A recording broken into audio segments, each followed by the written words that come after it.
You know that feeling when you're walking around checking on your plants and you discover that there's a change for the better? Maybe it's a new leaf on a plant that's been struggling for a while and that leaf is just absolutely perfect. Maybe it's a plant that's been small for a really long time is suddenly sizing up. Well, that kind of joy is exactly what this video is going to be about. It's going to be a short one, and I'm going to show you my top 10 most exciting things happening in my collection right now. I hope you enjoy. Absolutely, I have to start off with this one. The cutting of Hoya discipulae that I got from Jenna at Jenna's Plants is blooming. She hasn't made any roots yet, but she is so stunning. I am so lucky that I was sent a cutting with a peduncle that was forming. Another in this list is the new leaf on my queen Anthurium, Anthurium warwickwianum. So I got her not that long ago, and she came with 2 leaves, which are not in the best condition. As you can see, this one was already super janky when I got here. This one got a little bit janky after coming in. It had come in from an Equigenera sale, so it went through shipping and transition shock and stuff, but the new leaf is just glorious. You might have already seen this on my Instagram or my YouTube shorts, but I am so proud of her. She is just absolutely perfect. Yay! This is my second time trying to grow a queen Anthurium. The first one was just like a chunk and it put out a little leaf and never roots and eventually just perished. So I'm really happy this one is working out. Another very exciting thing happening in my collection right now is my Hoya croniana black leaves. Now, the main plant is here and it's pretty typical. It has green leaves, and when the new growth comes in, if you give it enough sun, it comes in black. Now, the exciting thing that's happening is I put a cutting in one of my Mills bows, and I put it on a top shelf super close to the sun, because the sun. I guess it's supposed to be the sun in the Mills bow, but the grow lamp. And after a while of it being there, I discovered that apparently Hoya croniana black sun stresses. It's like a burgundy red color, and it is gorgeous. Wow, wow, wow, wow, wow. This is actually a cutting that I'm rooting for a friend. But she was visiting recently and she saw it and she was amazed that it's unstressed. Another thing happening in my collection right now that I find very exciting. I have an Anthurium Yasuni's heart, which is here. And a while back, I had some issues. I won't go into that long story, but it struggled, it lost its leaves, and I had to wait for it to grow back. And I thought, well, while I'm waiting for it to grow back, I could just take a cutting. So I chopped up that big chunk that I took from her, and I made a few cuttings. And the top cutting was obviously fine. They're always fine. And I gave it in a trade. But one of the little mid chunks is already pushing out this adorable little leaf, and it's just so precious. It's so cute. It also has, like, I don't know if you can see, but right there, it has the beginning of a root coming in as well. So yeah, I think I have 2 Yasuni's hearts now, and I just find the size of it just makes me like, what's that term? Cute aggression? Yeah, it gives me cute aggression. I'm like, oh, you're so cute. It's so tiny.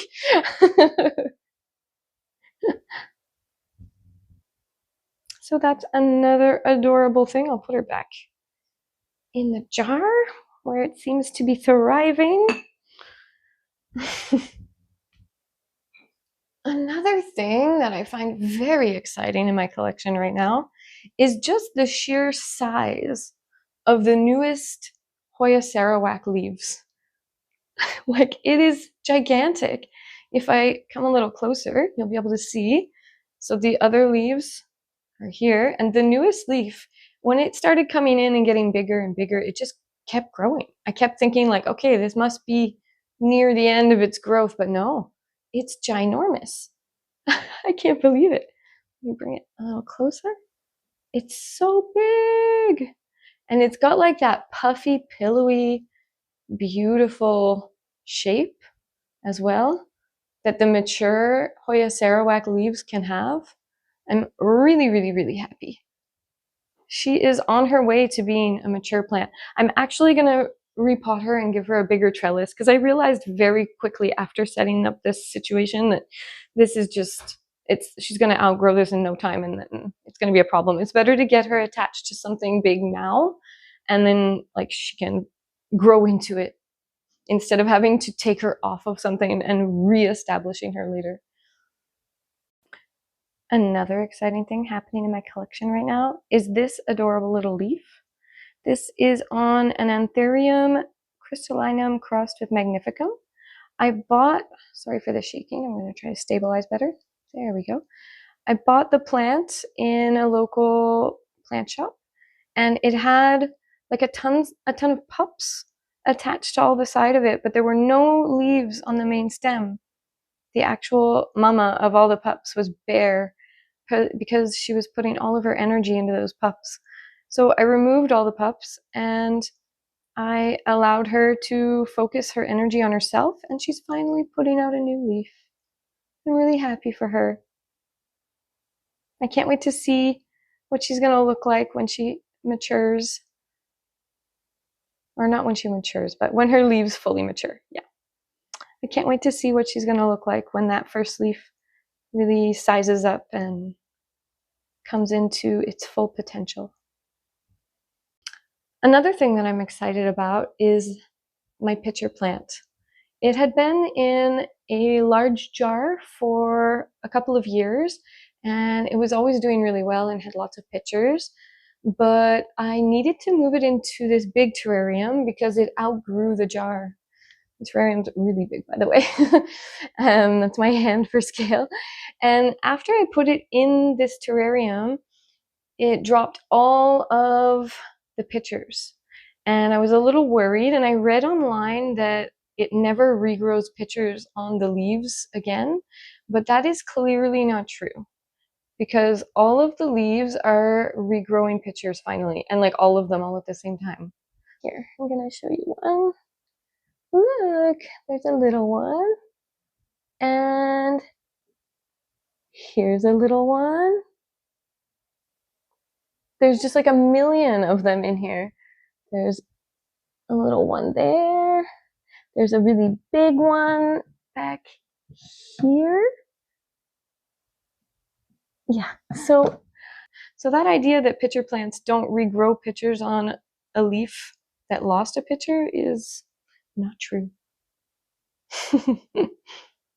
It wasn't that long ago that I repotted her into here because she outgrew the original jar, but as you can see, she has outgrown this terrarium as well.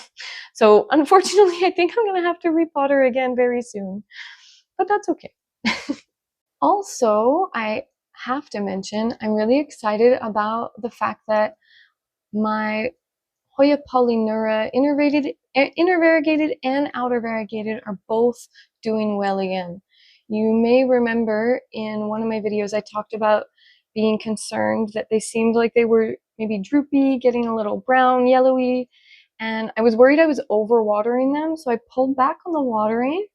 I also realized I might have been burning them a little bit. You see how the lamp is so close? This is where they both were.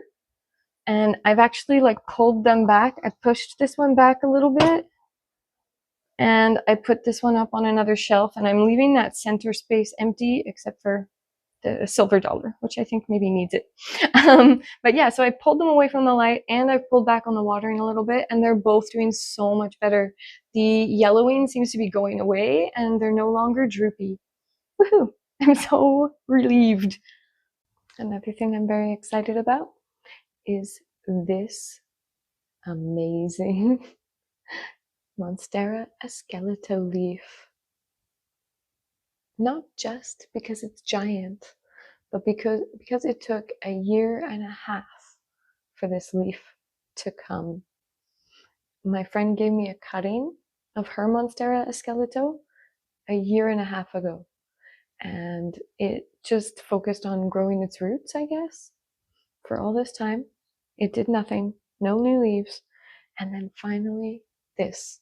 And like, what a way to make a first leaf. Like, it is the most perfect, huge, double fenestration. It's incredible for a first leaf on a cutting. It's incredible. And it wasn't even a top cutting. It was a mid cut, which is probably why it took so long. But yeah, wow. Wow, wow, wow, wow, wow.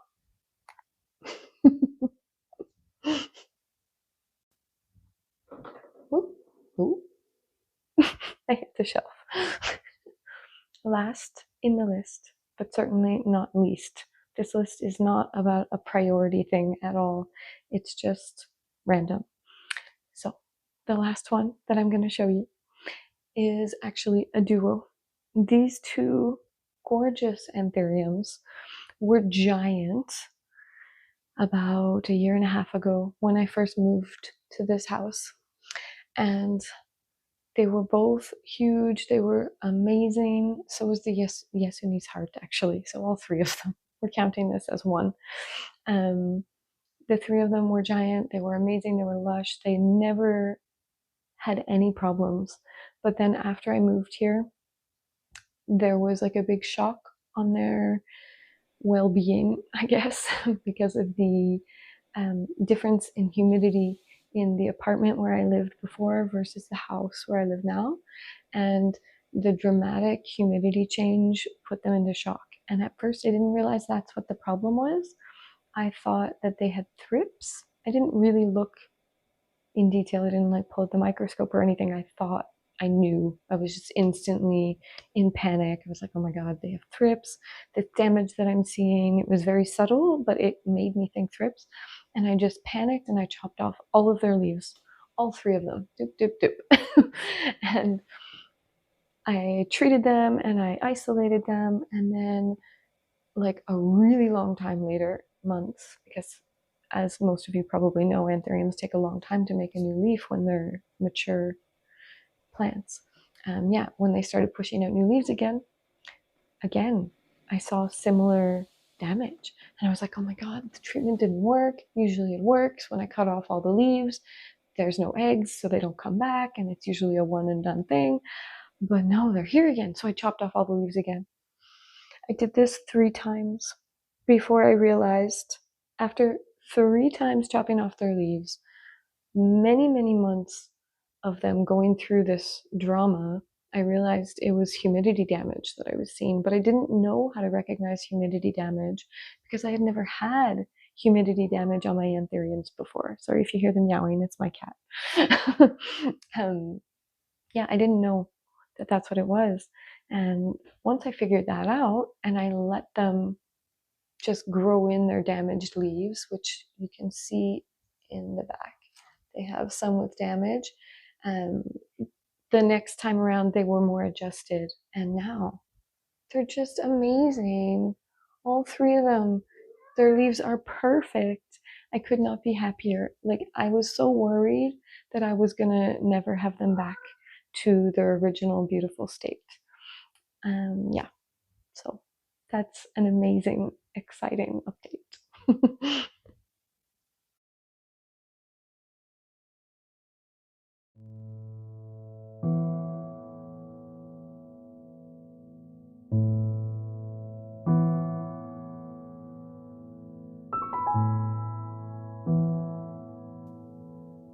Thank you all so much for being here and watching my video. I appreciate all of my viewers. And if you have any questions or thoughts to share, I love chatting with you guys in the comments, so please put them down below. forget to like and subscribe if you liked the content and you want to see more of this kind of stuff. Keep growing, everybody. Have a beautiful day. See you in the next one.